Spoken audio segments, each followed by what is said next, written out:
Vamos falar sobre felicidade.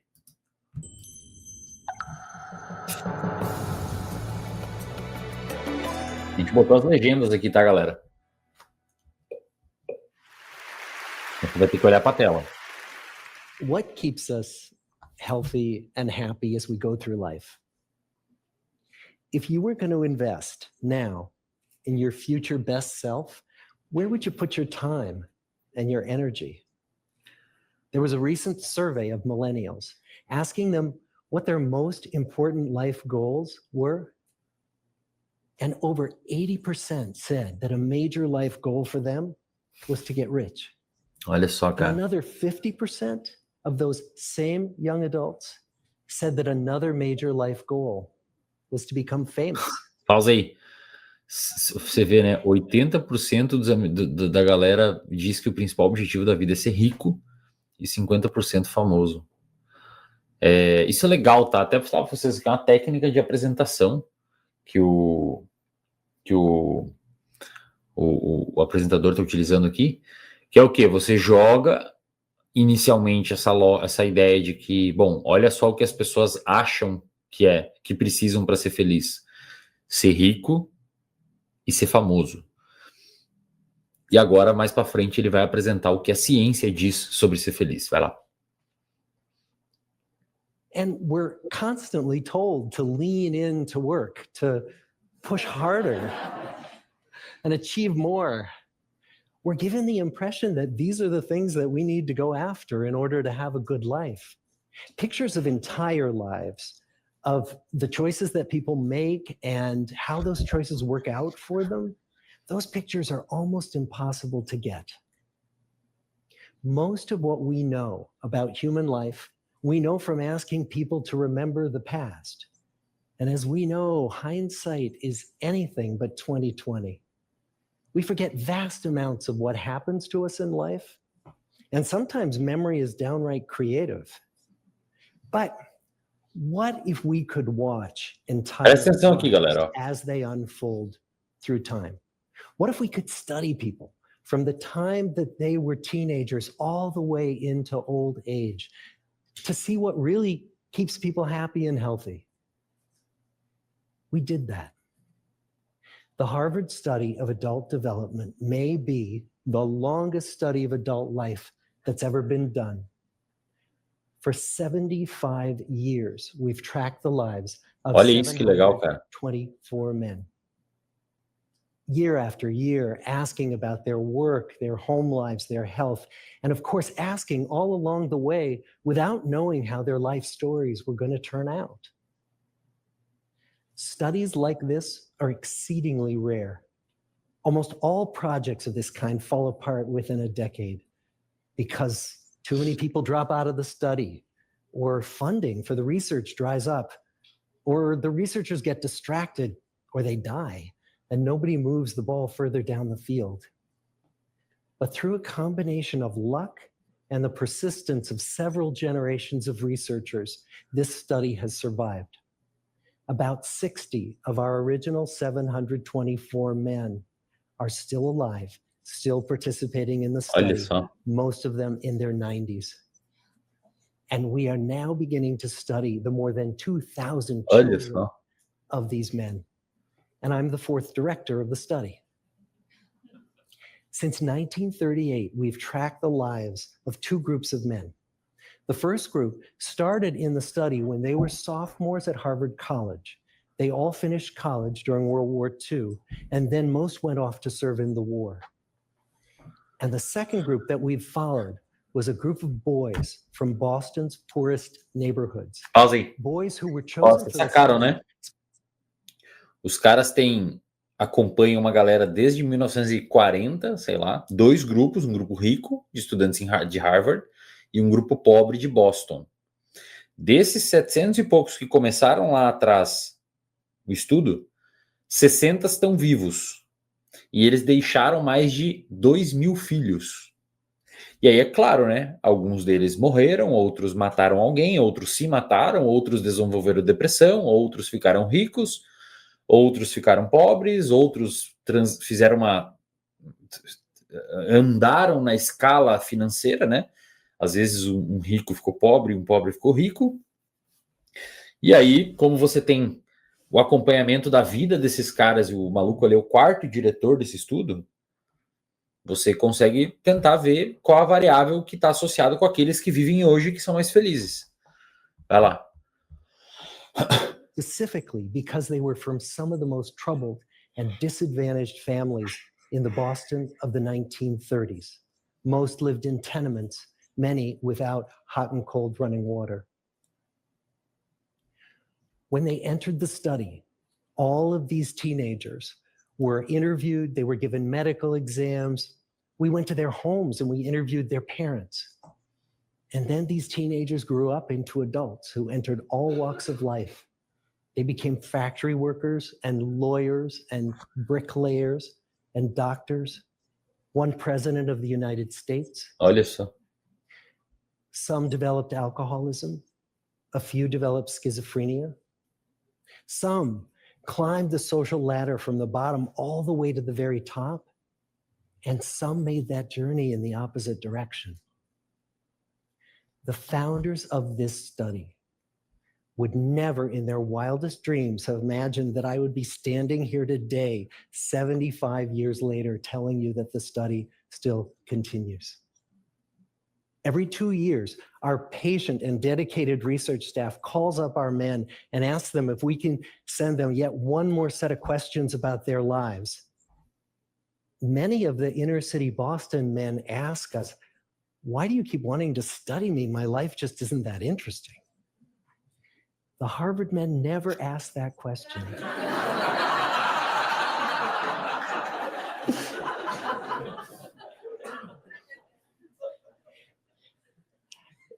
To get the clearest picture of these lives, we don't just send them questionnaires.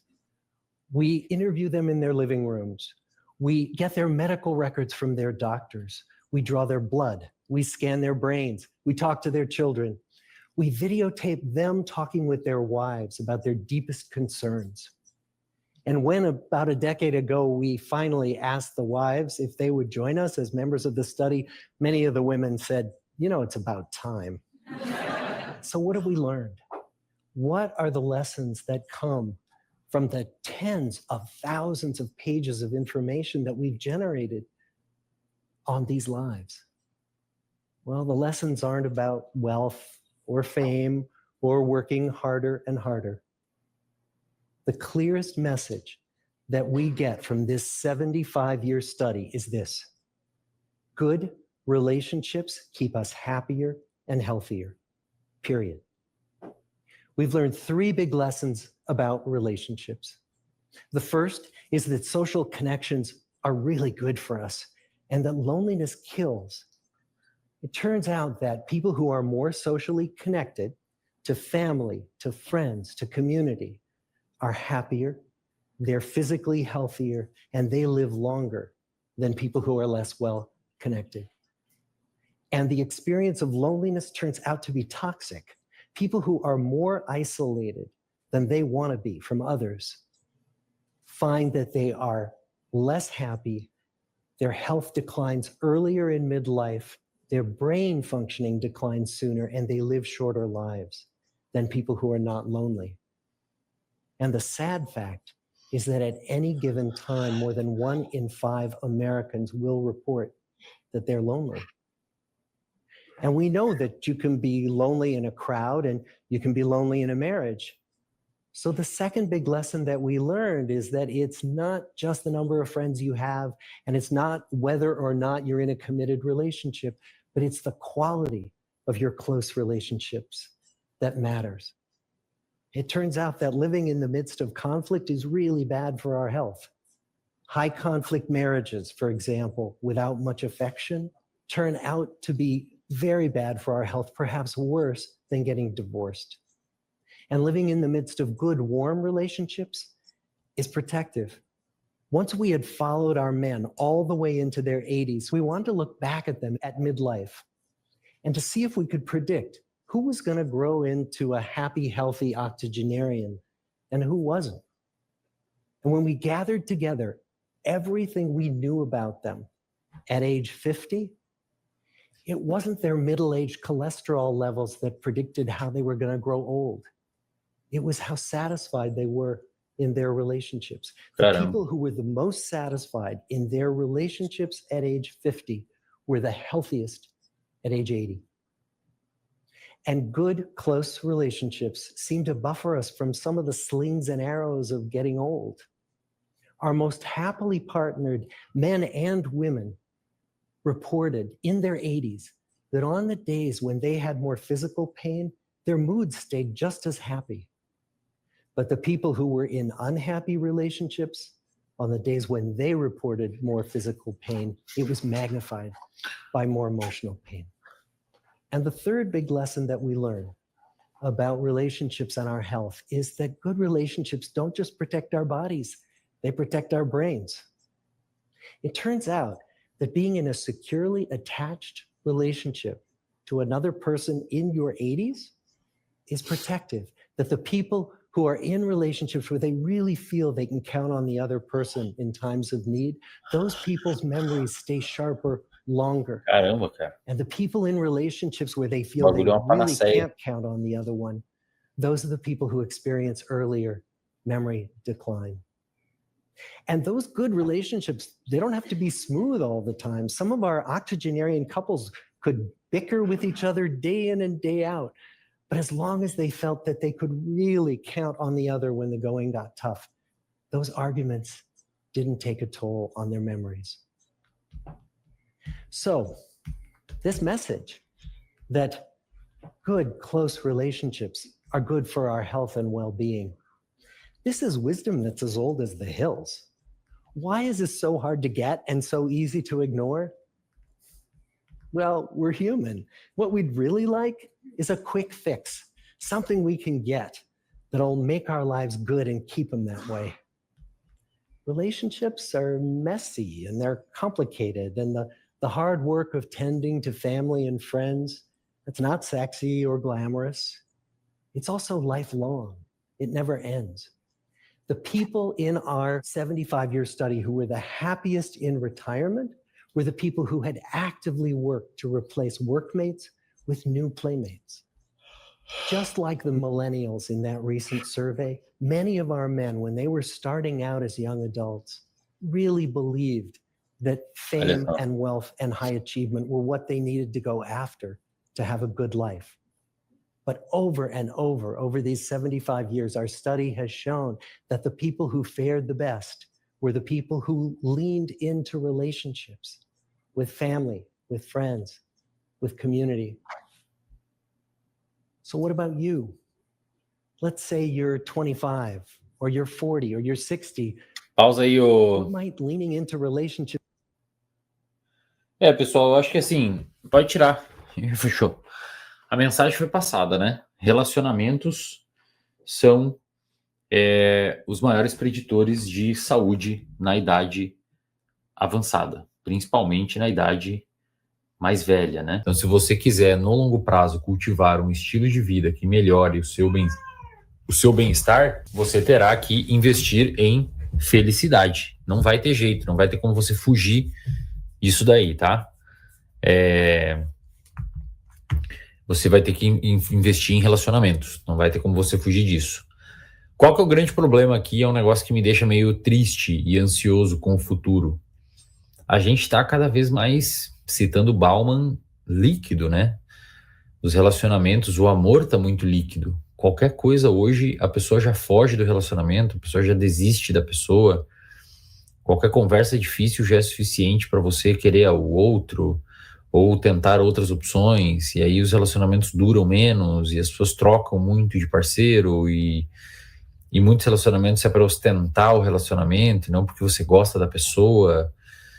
Então eu fico um pouco preocupado com a inexistência de relacionamentos na idade avançada, porque se você não construir com solidez um relacionamento mais cedo possível, né? Tudo bem que mais para frente você pode achar uma pessoa muito boa e que dê um match muito bom entre vocês, mas o relacionamento é uma construção, né? A longo prazo. E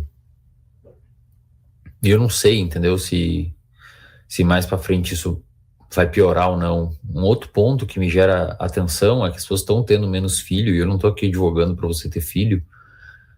Eu até, por muito tempo, não quis ter filhos, né? Embora eu acho que há argumentos morais muito bons para você ter filho, caso você tenha condições de criar uma vida e tenha alguma, pelo menos pouca certeza que essa vida vai ser uma vida boa, meio que não tem tantos argumentos para você não botar essa vida no mundo, né? Se você for criar uma vida que vai ser feliz, provavelmente, ou tem uma chance de ser feliz na maior parte das vezes, você vai educar essa criança, você vai amar essa criança, vai cuidar dessa criança. Existem argumentos morais muito fortes para você ter filho, né? E as pessoas têm menos filho hoje. Então, como é que vai ficar lá na idade avançada, né? Vai ser você e seu parceiro? E se o parceiro morrer antes? Ou quem que vai cuidar de você, já que você não tem nem filho? E os seus pais já vão ter morrido, e se você não tem irmão? É um fenômeno recente que a gente está vendo, principalmente no Ocidente, né? Das pessoas tendo pouco filho. Europa, por exemplo, uma média de filho por casal é 1,2, 1,5 no máximo. Ou seja, o casal nem repõe ele mesmo. E sei lá, cara. Os meus tios que não tiveram filho, eles tá difícil hoje assim para eles, porque eles estão bem velhinhos e tem que viver com os irmãos. A sorte é que eles têm muitos irmãos.